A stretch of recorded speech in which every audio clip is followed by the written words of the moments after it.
It's Europa League preview time. Welcome to Que Golazo. We got Jimmy, Conrad, and James Benge to break down all the action, all the Premier League teams, Real Sociedad against Napoli. That should be a good one, and much, much more. Plus, we have a conversation with Benfica and Belgium defender Jan Vertonghen. Stay right here because this is a good one. Hey everybody, welcome back. Que Golazo, as promised, a loaded Europa League preview show. My man, my brother, Jimmy Conrad. Jimmy, it's Halloween soon. Are you excited? I am excited. That means cavity season for me. Lots of sugar in my life, and I'm looking forward to it. I don't know what your favorite candy bar is, but I think for Halloween for me, I really appreciate 100 grand bars, even though they're hard to get. Charleston Chews I like too. I know we've discussed this before, but I just wanted to double down on it because I love my candy. Man, I like Reese's Pieces, man. You just can't go wrong with Reese's Pieces and Three Musketeers. But remember, I grew up in England, right? I mean, if you've never had Lion Bars, Maltesers, man, you got to go to town on those. Ooh, no, I can't stand for Maltesers. I'm going to speak for a big portion of the audience. Malt balls just don't do anything for me. I'd rather not eat anything, or celery. I hate celery. I would rather eat celery than malt ball. Because it feels like listen, it's like a tease, Luis. It's like this is gonna be good, and then it's not. So I'd rather just not eat anything. You're so wrong. I'm so offended right now. Jimmy, me and you are like best buds. This is where we draw the line. What is your favorite candy? Tell us, because we have a special Halloween episode as we do the weekend recap as well. But let's get going. Europa League. James Benge will join us soon. He was at the Arsenal press conference. He'll be at the Emirates as well, so he'll give us full-on analysis. But Jimmy, a lot of games once again, match day 2. Let's begin from a betting standard. Arsenal, who lost to Leicester City, also in the Europa League, against Dundalk. Give us some betting tips on this one. I mean, there are no betting tips in this one because Arsenal is such a heavy favorite. I'm trying to find value for you guys on William Hill. That's what I do. I put my trunks on and I go swimming in the warm waters at that website and trying to find you guys some good stuff. The only one that I could really find is Nicola Pepe scoring anytime at plus 110. Every other meaningful goal score for Arsenal is in the negative. I don't like giving you guys negative lines. I just like, it's not my thing. I'm a positive guy, Luis. You know what I mean? And so I like to look for the positive stuff. I got that one. And then there is this, I'm interested in this one, and I want to get your thoughts. This is just something I'm looking at. Draw in the first half between the two teams. I feel like Dundalk's just going to give everything they have in the first half. Very similar to Molde when Arsenal played them, and then Arsenal had to bring on the big guns. Pierre-Emerick Aubameyang in particular, and they saved the day and scored in the second half. And then Arsenal to win the second half. That's plus 370. I'm looking hard at that one because Arsenal haven't been great as of late. I feel like they're not really creating these clear-cut chances, or at least not as consistently as I think they should, given the talent they have on their roster. I like that one a little bit because I think this is the biggest game in Dundalk's history. There's no question. And I think they're going to come out flying in the first half. Now, this is a good opportunity for Mikel Arteta to potentially kill their spirits in the first 10 minutes. So there's some value there, and maybe Arsenal scoring early. But if that doesn't happen, I could see Dundalk really frustrating Arsenal, trying everything that they can to get to the halftime at 0-0 and keep things even, and then maybe they can steal a goal. I feel like that's how they're seeing the game. And Arsenal's like, fine, we'll just absorb it. We'll bring on our big guns in the second half. We'll do the same thing we did against Molde. There's something I like about that one, but those are really the only 2 bets that I think you guys should consider, because the other ones are just so in the negative and so over the top for Arsenal. There's not much value there otherwise. No, I love that one, the 0-0 at halftime. I mean, recent history is telling us that could be the way to go. Against Rapid Wien, that's exactly what happened. It was 0-0. Oh, yeah, Rapid Wien. I said Molde. I don't know why I said Molde, yeah. It's fine. Same team, whatever. Dude, there's like 80,000 teams in the Europa League. Exactly. We get so confused. But against Rapid Wien, it was 0-0. And then obviously the action came in the second half. Against Leicester City, it was 0-0 until the danger man himself, Jamie Vardy, capitalized and made it 1-0. So you could see that happening. I'm going all in on that. 0-0 at halftime, and then Arsenal just get going in the second. That's a good one. Let's move on because there's a lot of games. Oh, but there's just too many. But let's talk about Real Sociedad against Napoli. This is a beautiful matchup on paper, isn't it? I love this one. I love it because La Real are on top of the table in La Liga.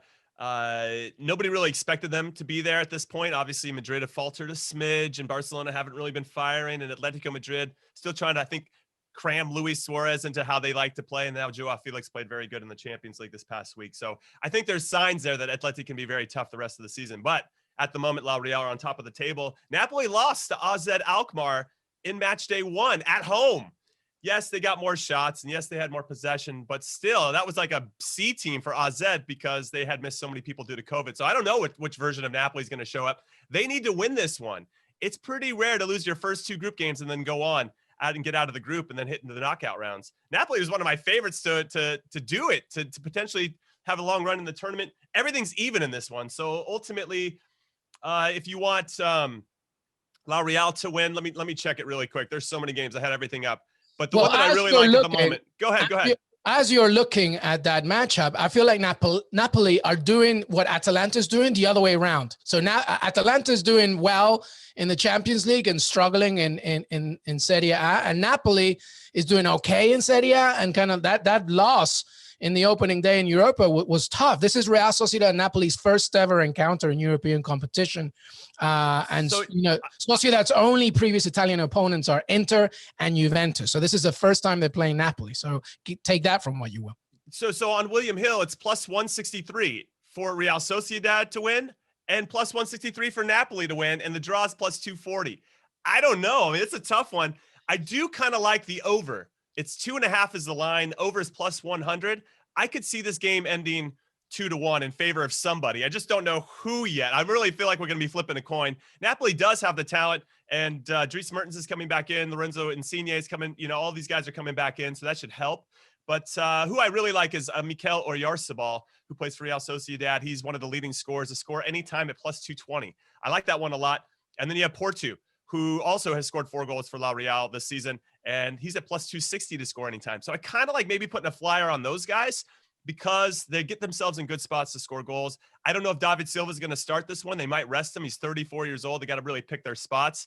I just didn't think they expect themselves to be doing this well in Europe, this well domestically. And now they have to balance it out. Oh, geez, we might have a nice little run here in the Europa League. Let's be thoughtful about this. But it's going to be really important for both teams to get points in this. I could see a draw. Plus 240 is not bad. But I don't know. It's tough. I could probably talk myself into a couple different bets here, Luis. Well, this is so conflicting too as well, Jimmy, because Real Sociedad are winless in 2 UEFA Cup Europa League home matches, and Napoli have lost both of their last 2 away Europa League matches. So something has to give. But right? I'll say this too. Yeah, it does. La Real, though, I looked at who they were playing in La Liga so far because I think that matters. But they've played Getafe. They played a couple other clubs that are solid. I mean, they're not like playing the ones, the bottom feeders. And I want to get into RB Leipzig.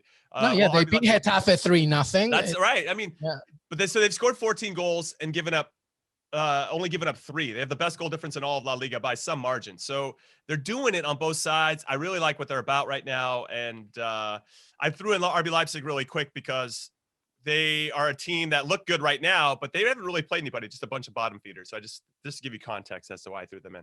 No, it's good. This is a good game for you to gamble. Operative word, gamble. Just go all out. You got the information from Jimmy. I love it. All right, let's move on. We have Jan Vertonghen in the episode, Jimmy. Jan Vertonghen, such a awesome, a great guy. Loves board games, by the way. Loves his board games, which is really funny. Him and Eric Dyer used to play a lot back with Tottenham. But which games? He loves backgammon. Okay. And there was another one, the name I forgot. Wait. Is it Settlers of Catan? No, but it could be Catan. Yes, it is Settlers of Catan. Listen, the best board game of all time. Yeah. Can I give you a fun fact about this? Go ahead. When I was playing back in the day, they had an online version, okay? Yeah. And you can go on and obviously be anonymous. And I think my handle was Jimmy James or something because I was going through a nice Beastie Boys phase. And I ended up being number 1 in the world for 5 days. No joke. That is hilarious. And no joke. And I had a whole bunch of my Kansas City Wizards teammates at the time. They're all involved too. It's a career highlight for me. I love that game. And now I want to play against Jan Vertonghen. So if you can connect us, I would love that. We'll make it happen. He's a huge board game. I think it's hilarious. By the way, it's never too unpopular to live it up with the Beastie Boys. That's probably why you're number 1, the Jimmy James gun. But he loves Catan. Absolutely. He loves some other games as well. So he's in the episode today. He really good chat. But, Benfica face Standard Liège, Belgium Standard Liège. So give us something on that. Benfica are super interesting as well because Vertonghen, who's played with Toby Alderweireld for so many years, now has Nico Otamendi next to him, which is like a retro sort of Premier League defensive backup. How do you see this game? Benfica is the highest scoring team in all of Portugal. They are scoring goals in bunches. In the first match day, Darwin Nunez had a hat trick. He's the heavy favorite to score again. Benfica is a heavy favorite to win this. It's minus 400 if you want to bet them to win the game. Standard Liège, not so good right now. Haven't looked very good. Not scoring a lot of goals. Don't really have much value. It feels very similar to Arsenal Dundalk, where it's pretty one-sided. But I do like Darwin Nunez to score the first or last goal at plus 110 or plus 120, excuse me. I think that's some good value. And then his strike partner, who maybe isn't getting as much attention, Everton, he could score anytime at plus 138. I love Everton, man. That's the best value. I think if Standard Liège is like, oh man, we gotta mark this Darwin Nunez guy, they might throw more numbers at him, and that will open up space for other players. And I think Everton could potentially get a goal, and plus 138 scoring anytime is pretty decent value. And Benfica's on a roll right now. I mean, they beat Belenenses 2-0. They beat Lech Poznan before that 4-2. They beat Rio Ave 3-0 against Firenze 3-2. So they score goals, as you mentioned. So it's good value for them to see definitely scoring. And Everton, you guys, if you don't know Everton, you need to watch him, especially Copa America last season. I mean, I think he's going to be big stuff. But they're a super interesting team, the most decorated club in Portuguese history, more than Porto and Sporting CP. So it's a good one. It is.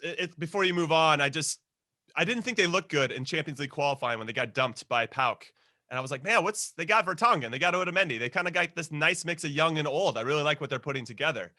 And since that game, they have been unbeaten. They have looked very good. And they're scoring. I mean, they're winning games 3-0, 4-1, 5-2. You know, it's crazy. Some of the numbers they're putting up in this. So yeah, they're flying right now. And then the other team can't score to save their lives. So it should be pretty one-sided. Benfica do really well against Belgian opposition. They're undefeated against Belgian opposition in the last 10 matches. So again, another piece of information there. Again, so many games, but let's go back to England. Antwerp playing Tottenham. Should be an interesting one. I believe Antwerp won match day 1, and so did Spurs. So something has to give here. What do you see there? Yeah, for me, I really like the over in this. Over 3.5 goals is plus 140, Luis. I like that one a lot just because of how many goals Spurs are scoring and creating. And yes, I know it's a little bit more difficult for them, or at least this past week against Burnley. But Burnley are away from home. They're always going to be tough to beat, as they did in the Premier League. But they got it done. Harry Kane to Heung-min Son is, for me, like Magic the Johnson. Ultimate combo. It's like Magic Johnson to Kareem Abdul-Jabbar at this moment. I mean, it's just, you cannot stop these guys. Yeah. But I like that, Tottenham have been, I had some notes down. There've been over 2.5 goals scored in 8 of Tottenham's last 9 Europa League games. They won their last 4. They're scoring a bunch of goals. They've scored at least 3 goals in their last 3 matches in the Europa League.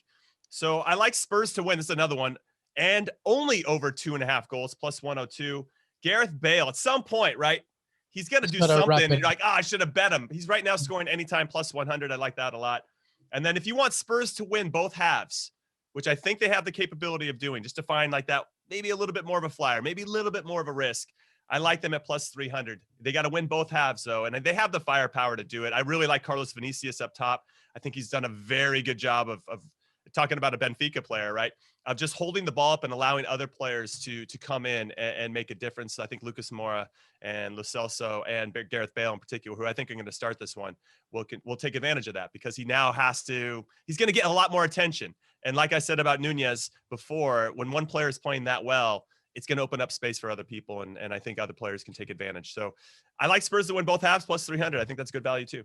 Well, Europa League has so many games, and, one of the narratives for this is the fact that, a lot of teams have never played against each other. We've already talked about others. This one is another one. The Antwerp and Tottenham have never faced against each other. However, Tottenham has never won away to Belgian opposition. It could be the difference tomorrow. Look out for Semen Christensen Uklerud, by the way, from Antwerp. He created 7 chances against Ludo Gretz, more than any other player managed on match day 1.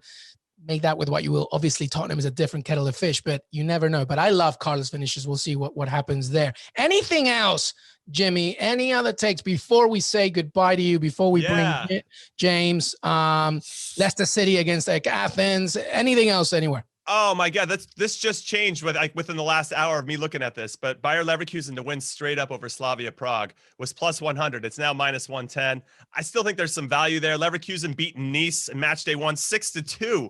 These guys are on it. They are so good, and they can beat you in so many different ways. I don't think Slavia Prague has much of a chance in this one. So if you guys can go on to William Hill and figure it out, there's probably some good lines there to follow. But I would look at Leverkusen doing the business in that one. Other notes that I have, you got to talk about AC Milan versus Sparta Prague. Zlatan to score the first or last goal. I like that one a lot. That's like plus 150. And then Zlatan, I really like this one, Luis, and I think you will too. And I'm bringing up Zlatan because he always seems to score in big games.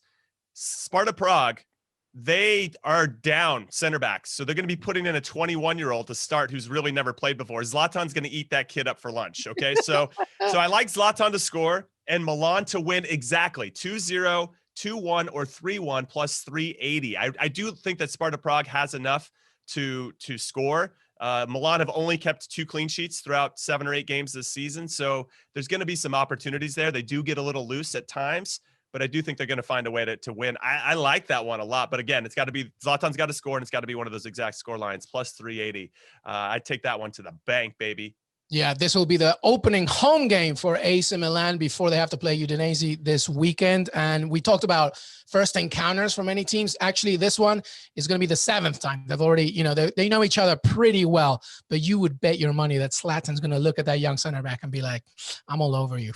I'm all over you. Jimmy Conrad, always love having you here, brother. And we will speak to you later even as well, because we're going to do the recap. Not the recap. We'll do the weekend recap as well tomorrow. But Jimmy, always good to see you, brother. Thank you so much. And, try some Maltesers, man. They're good. No, I refuse. Thanks for having me, everybody. See you, Luis. Yeah, see you never. Welcome back, everybody. We say goodbye to Jimmy. We say hello to James Benge from England. He's off to the Emirates to see Arsenal. He was at the presser. James, how are you, my friend? I'm good. I'm great. Still getting used to life at CBS. For those of our listeners that don't know, this is my first week, so be nice to me. But we spent all day doing tech stuff and listening to Mikel Arteta. It's been a weird day. That's a weird one. We're not going to be nice to you. Nobody was nice to me, so why they should be nice to you? It's not going to happen. Hey, listen, we were talking about Halloween candy, and because I grew up in England, I brought up Lion Bars, which are so good. And I love Maltesers. What is your take on Maltesers, Jane? So Lion, well, my Maltese take is they're fine. You've got to, you don't bite down on them. Otherwise it's really weird. And Lion Bars are good. American candy's weird. And I don't know what without wishing to alienate more of our audience after yesterday's Lionel Messi take, what is wrong with your chocolate, America? Yeah, it's terrible. I know. Listen, they don't know anything if they have any English candy. Like, English sweets are so much better. But again, like you said, let's not alienate more people. Let's talk about Arsenal. Arsenal, you were at the presser, Mikel Arteta. What's the latest on them as they look ahead and play Dundalk, looking for 2 for 2 in the Europa League? So despite the fact that they have 8 centre-backs on their books, maybe even more, and players like Kieran Tierney that can shuffle in, Arsenal, because they're Arsenal, have a crisis of numbers in central defence. David Luiz is out against Dundalk. He's probably going to be out against Manchester City as well. Sorry, Manchester United.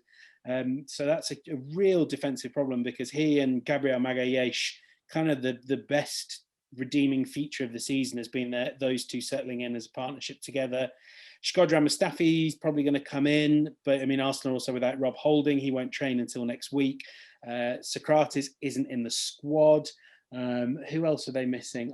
There's so many names that I struggle to reel them all off. Pablo Mari as well. He's had quite a few setbacks on an ankle injury. Callum Chambers probably not going to play until at the very latest, the final few weeks of this year. So, I mean, it's classically Arsenal that injuries in central defence would leave them short on numbers. And it's going to be a real challenge for Arteta against Dundalk, who I'm sure that, this is the game they've got their eyes on. Arteta said doesn't know much about the team. Mustafi said doesn't know much, said he knows even less about the team. So you kind of think this is one where maybe they could be caught unawares. We shall see. But big crisis in defence and a huge game on the horizon as well on Sunday that they've got to manage. Yeah, well, this is the first time Arsenal's facing Irish opposition in UEFA competition. Is Arteta thinking maybe two ahead for Manchester United this weekend? Do you think, James? Is that what it is? Is like obviously after the loss to Leicester City, it's not alarm bells right now, but he's probably looking for a win sooner rather than later, right? Yeah, they need it because, I mean, even if, we're throwing way ahead here, even if they were to win the Europa League, the kind of expectation at Arsenal is that they finish top four this season, or at the very least get, really properly compete for it again. And that's Arteta's expectation as well. And, he is the one who almost sets his own objectives now, the dream scenario for any line manager, I'm sure.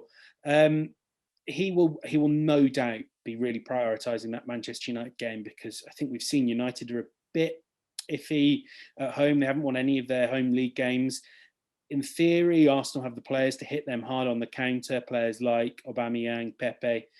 It's interesting to see which of those sort of players really start up front for Arsenal tomorrow night or tonight when you guys are listening to it. It's a tough one. Look forward to seeing like players again that I mentioned a lot on this pod, like Reece Nelson, maybe Emile Smith-Rowe, who's really glowing on Reece Nelson, actually, I should say. Arsenal have been looking to loan him out in the last few weeks of the window, but Nelson, like the whole summer long, was going, no, I'm staying. I want to fight for my place. He hasn't had a chance to show what he can do yet. He's only played 80 odd minutes of football, but he's a top quality winger. We saw that with Hoffenheim on loan, and I'm looking forward to seeing what he can do against Dundalk. Yeah, so that's another good point. This competition offers the opportunity for those like second string, third string players to maybe show the manager that they're good enough. Let's talk about Tottenham. They're facing Antwerp. Obviously, they got to travel. It's the early kickoff actually tomorrow. What do you see here, the lineup? Do you see something similar? I mean, there are some stars here as well that are not getting their minutes, James. What do you make of it? The sort of curious thing with Tottenham is they have the same like problems as the other big teams, but they're making much more of a virtue over the fact that they've got this huge squad that is basically too big to compete in any normal season. But for them, with Europa League qualifying rounds, with so many games in the Premier League, they're actually, it almost seems like the extra game load is really suiting them. And you've got players who are going to come in tomorrow. I suspect Dele Alli will come in, and he's a guy that can't get in the Premier League squad, which I find bizarre. He was really poor in that opening game against Everton, but he remains a supremely talented young footballer and a brilliant attacking midfielder. Maybe he just doesn't fit. I'm interested to get your view on this as well, Luis. Maybe he just doesn't fit Mourinho ball. Even, particularly with Harry Kane, has been unbelievable playing as a false nine, dropping into space, and had Son running on. Maybe, if Ali's natural role is that position that Kane's dropping into, and maybe that's why it's not quite working. But I really hope that we see Ali at his best, because 2-3 years ago, this was one of the best young players in Europe. Yeah, this is my opinion. He needs to leave Tottenham. He needs to leave Tottenham straight away. And, we talked about Inter Milan a few days ago. He would fit perfectly there, I think. He's 24 years old.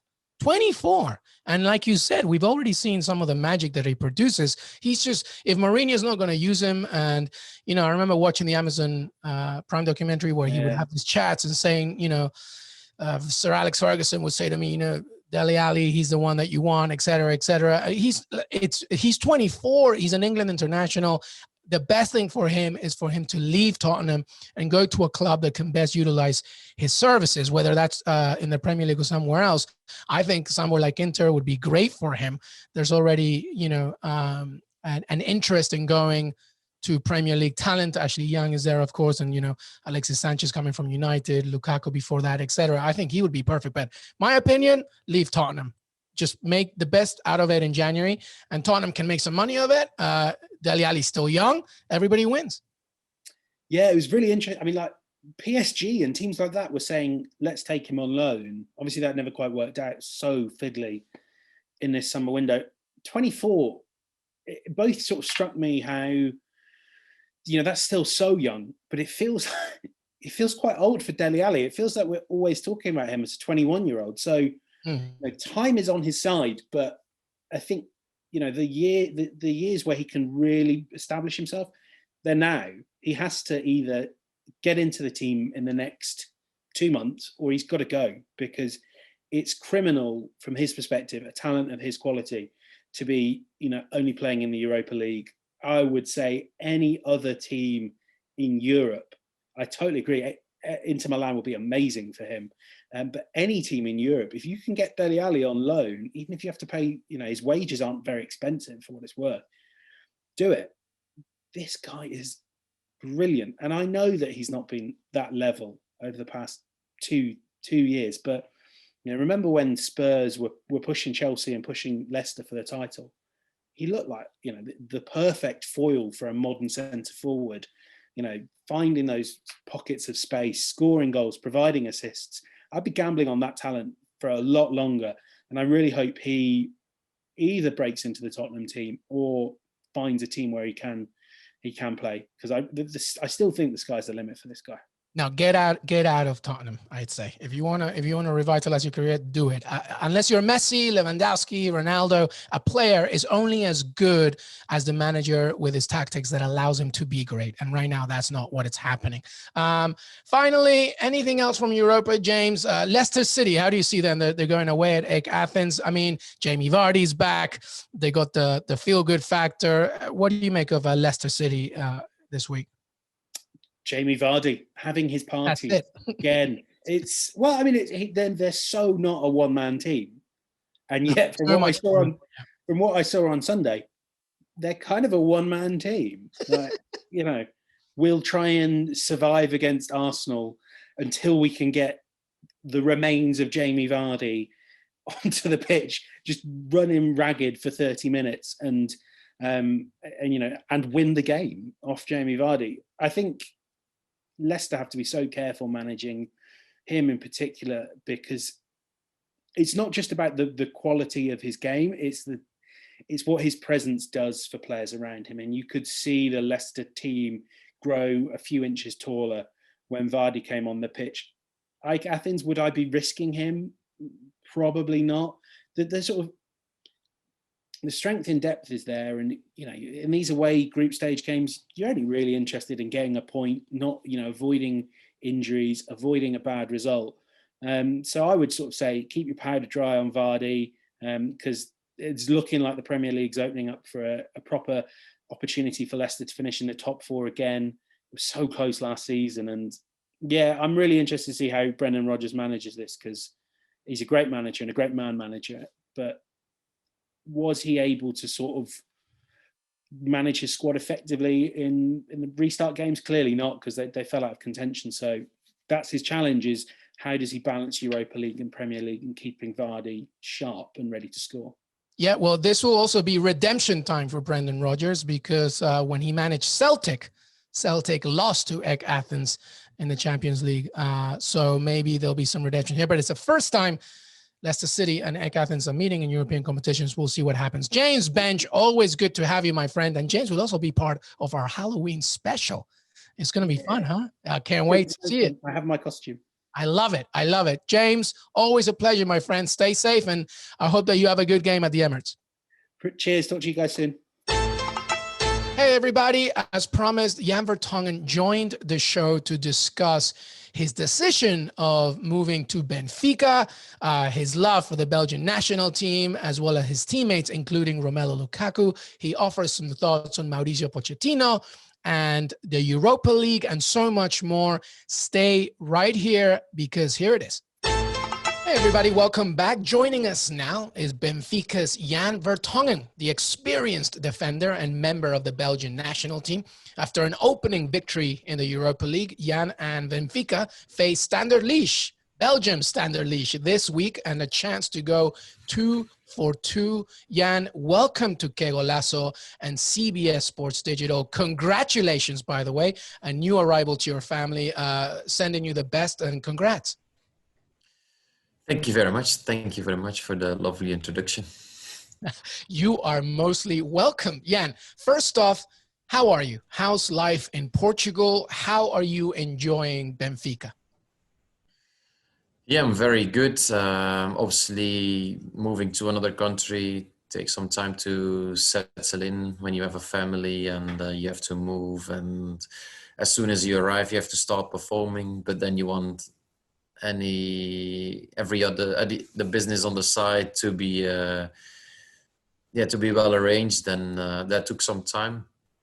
But I can say now that all things are going very well on the football side and on the other side. So I'm a happy man at the moment. That's good to hear.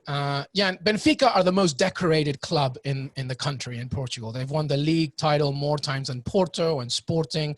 I know it's difficult to describe because obviously of the pandemic, but how does it feel to play for these fans, for Benfica fans, for this club? Yeah, even though I haven't played in front of the supporters yet, you can really feel how big the club is when you walk on the streets or on social media or the people working in the club. It's weird to say, but I really can feel how massive this club is, and obviously I can't wait to play in front of the supporters. And I always compare Benfica to Ajax in Holland. It's the most decorated club. Is the biggest club with the biggest amount of supporters. The most trophies and best known in the country, best known over the world probably. And that's always when people ask me from Western Europe about Benfica, I always compare them as the Ajax of Portugal. Well, speaking of Ajax, your resume speaks for itself, Jan. I feel something about your career that speaks out more than any other player really, is that you're very loyal. Like when you make a decision to move to a club, you do it with careful thought. I mean, you really essentially have played for 3 clubs. Ajax, where you started your career, almost 200 appearances. Tottenham, of course, and now Benfica. Jan, my question is, I'm curious. How was the Benfica decision presented to you? Obviously you're a very good defender, experienced, many options. Why Benfica? How do you make that decision to come? Yeah, I think in a couple of years I will look back at my career and I think I will be a happy man. Maybe I would have liked to won a bit more trophies, but I'm working on that as we speak. And the Benfica transfer was something special because of the last year of my contract, the pandemic, which brought a lot of insecurity in the world of football and in the transfer markets. So I even went a couple of weeks unemployed. I was a bit stressed at that moment because I really didn't want to be in that situation. But there were always options, so that kept me calm. But I was waiting for the perfect one, and I was actually in Amsterdam on the canals on a little boat when my agent called me about Benfica, and I was quite positive at that moment. And at the night at home, I spoke to the general manager of the club, just like a general a conversation, and he gave me that very special feeling in that 45 minutes that we spoke. And I went downstairs to my missus, and basically I told her I was convinced, and obviously there's lots of things that need to happen on the contract side and everything, but in that 45 minutes he totally convinced me of the projects, of the club, of the players, of the total picture. And then from that moment there was only one club I wanted to play for. Of course, you needed the approval from your wife. I mean, as we all know, we need that approval first, and then we can move on. Listen, even though success is big in Benfica, in Portugal for Benfica, in Europe, it's been a while since winning a trophy. How do you see your chances in the Europa League? Do you think you're good enough to win the whole thing and finally bring a European trophy back to the club? Yeah, it's a very difficult competition to win. Benfica were close a couple of times in the last couple of years. We have a very good squad at the moment. Yeah, every game we're getting better, and I think we have a chance to come very far. But if you see the list of teams that are already in the competition, and then you have like I think 8 teams that drop out of the Champions League, which are probably very strong teams. So we will always have a chance, but it won't be easy. Yeah, and I've heard something that you are a big board games player. You love board games. Yes. What's your favorite board game, and do you play with anybody in the team a lot? Does Otamendi play with you, maybe? Not yet. I used to play a lot in Holland and especially in London. I had my own little crew. I don't have that crew here yet. Probably the game that we played the most was Catan. I'm not sure if you're familiar with that game. I do. And that's been probably the most popular. And then some card games like Trumps or whatever. But Eric Dyer and me, we had like the habit of every couple of weeks we brought a new board game. And we introduced that, and sometimes it sticks, sometimes not. But Catan is probably the one. Would Toby Alderweireld play with you as well, or was he not into it? No, he's not that not big of a board game player. Most of the time it was Eric and his brothers, and then Ben Davis, Michel Vorm. Yeah, that was a bit of our crew. Talking about Toby, by the way, and I remember back when you were with Tottenham in 2017, Toby said, and I quote him, "It's difficult for me to play without Vertonghen. If I move to another club, he has to follow me." Mm-hmm. Obviously, he was a little bit kidding, but do you miss playing with Toby Alderweireld in the same club? Yeah, I played more games with him than without him, probably, and yeah, we were very used to play with each other. But yeah, you always have to try to develop the same connection with the other centre back now, and I'm working on that now with Nico Otamendi. I think it's going very well. We can always improve, but yeah, Toby and I were so used to each other at Ajax, in Tottenham, and obviously in the national team that we took it for granted. So we're going to talk to Toby later this week. What's he like as a person? Are you close with him? Is he funny? Is he serious? Is he your yin to your yang? What's he like? Yeah, he's quite an introvert, I would say, which is typically Flemish, I think. I can recognize that type of character a lot around me in the family or friends. So he's typically Flemish. But once you get to know him, he opens up, and obviously I know him for a long time, so we know a lot about each other's private life. And yeah, he's a great guy. He's very loyal. He can be funny, but no, he's a great guy. And once you get to know him better, he gets more and more extrovert. Of course, when we talk about both of you, we have to talk about the Belgian national team, ranked by FIFA as the best in the world right now. How does it feel to play with this squad under Roberto Martinez? Obviously, you were injured during the Nations League, but how does it feel to be with, all these talented players as well as you? Probably more talented, but no, they're a great bunch of guys. They always when I got there, it's like coming home. Yeah, I've been playing with some of them for like 10, 12 years, like Toby.